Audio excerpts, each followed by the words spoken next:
సముద్రుడు ప్రశాంతంగా ఉండాలని, సునామీ లాంటి విపత్తులు రాకుండా చూడాలని గంగమ్మకి పూజలు నిర్వహించారు విశాఖలోని మత్స్యకారులు. 20 ఏళ్ల క్రితం సముద్రం ఆగ్రహానికి తీర ప్రాంతం అల్లాడిపోయిందన్నారు అక్కడి స్థానికులు. నేటికి ఇంకా గంగపుత్రులు ఆనాటి అలజడిని మర్చిపోలేదని, ప్రతి ఏటా డిసెంబర్ 26ను సునామీగా పిలుస్తున్నామన్నారు.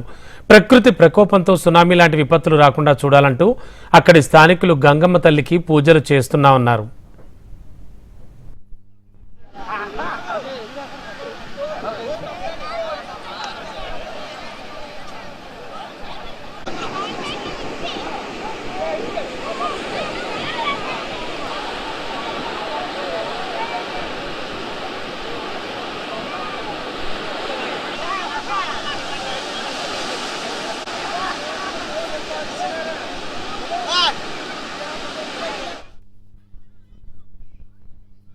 మా నాన్నోళ్ళు మా తాతోళ్ళు చేయలేదు. పింతరి గంగమ్మ ఊచుప్పానికి వచ్చేటప్పుడు ఆ గంగమ్మని కోరి వడుక్కోయి అలాగా నీకు ప్రతి సంవత్సరం చేస్తారని కూడా గంగమ్మ కోరుకొని కూడా ప్రతి సంవత్సరం చేస్తున్నాం.